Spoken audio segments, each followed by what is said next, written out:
decided to increase my run volume by a lot. Over the last year, I've averaged 64 kilometres per week, or in the previous 4 weeks, it's been up at 72k a week. But it's not the complete picture. That mileage or kilometres been very inconsistent over the last couple of years. So I've had some weeks where I've done 20, 30k, others 40, up around 80, and the occasional 100 kilometre week.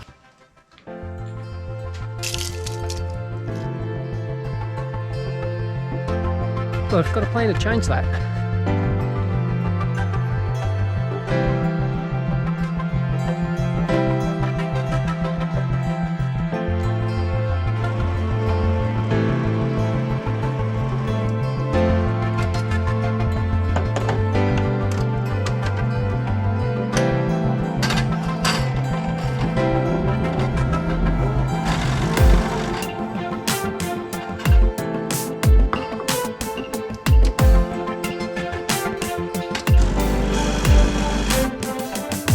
Plan begins with 4 weeks of seriously upping the running volume.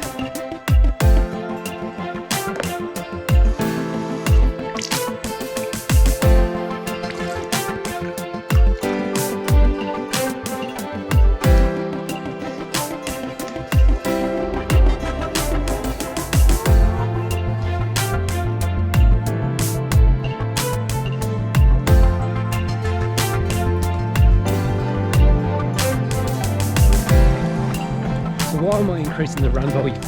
Well, it comes back to a very simple concept. I love running a lot. Coupled with that, I feel my best when I've got a good amount of consistent volume behind me. Not because of the numbers, but because of how my body feels. When I've got that consistency, that fitness base, running feels so much easier and it's more of a release. And if I want to run hard, if I want to run long, I find it easier to do. And it's more energizing than just sucking the energy out of me. So that's what I'm chasing. I'm chasing that fitness base, up in the run volume, making running a bit easier. But of course, it takes hard work to get there.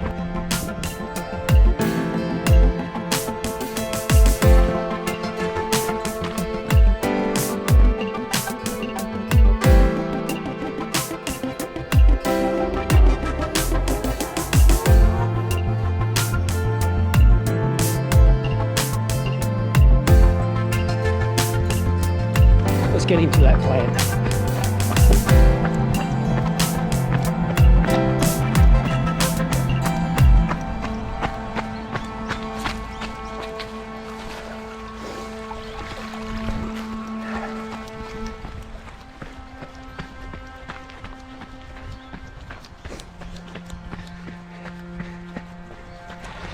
That's usually dry enough to walk through.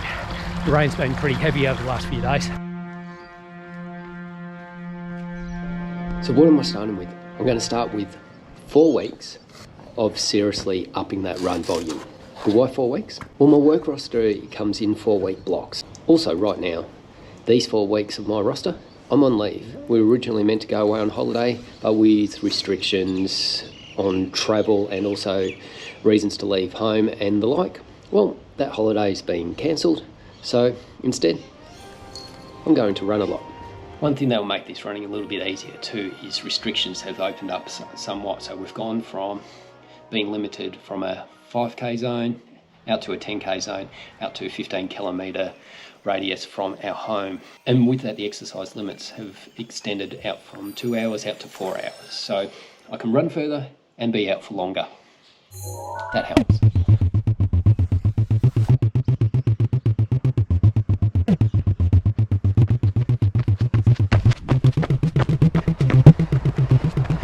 There's 3 key risks with increasing run volume by a lot, and they're interrelated, but the 3 are injury, loss of speed and power, and a reduction in running form.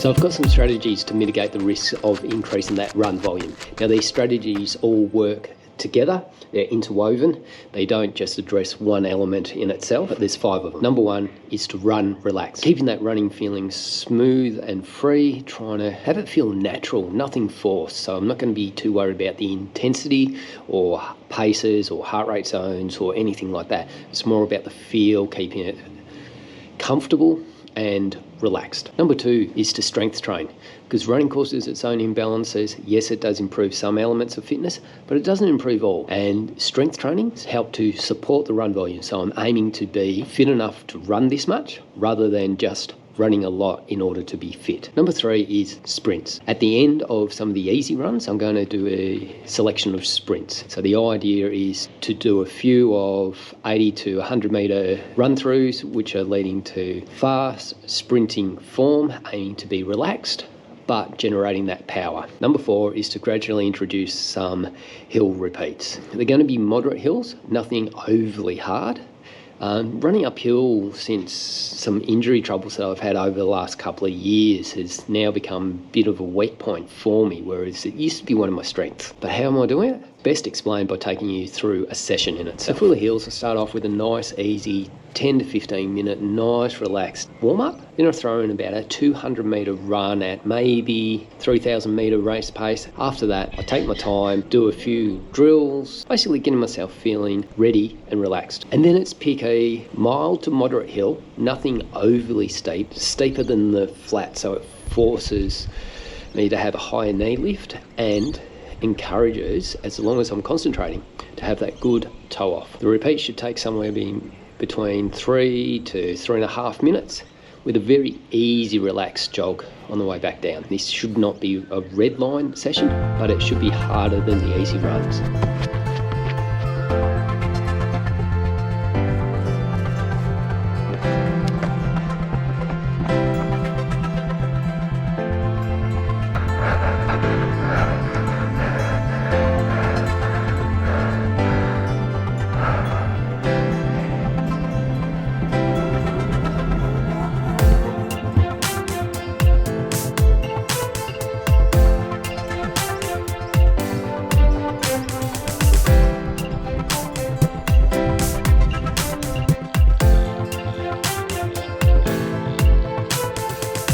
Just before I get on to the 5th point, let's outline what a typical week may look like.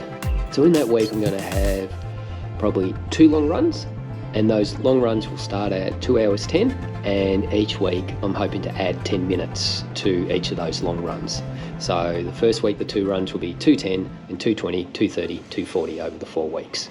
I'll throw in one of the hill sessions around the middle of the week, then everything else will be an easy run. And that easy run will be somewhere between 80 to 90 minutes probably, and usually finish off with some sprints. This plan is only a guideline and isn't set in stone, which brings us to point number 5, versatility. Versatility is I need to listen to my body. I need to be able to adjust and adapt along the way. So I might run a bit too hard, or a run might have more recovery need afterwards than I first hoped or expected, and as a result I might have to take it even easier over the day. So those easy runs of 80-90 minutes and sprints, well, I may drop that down to just 4K super easy and call it a day. The key with this versatility is to try and work out what's the difference between normal tiredness and a bit of fatigue that I can keep pushing and training through as my body adapts, versus what is leading to a risk of injury or just a deterioration in the whole plan in itself. And how far will I run? Well, each week it's probably going to be somewhere between 100 and maybe 125k. It's a rough estimate, and overall I'm not too concerned about the exact number. The idea is that I really want to ramp up the run volume, should probably hit at least 100k each week, and at the end of the 4 weeks, we'll see how it goes. No doubt there'll be some lessons to learn from this. Will it improve my running? Will it increase that base fitness? Let's find out. Keep on running.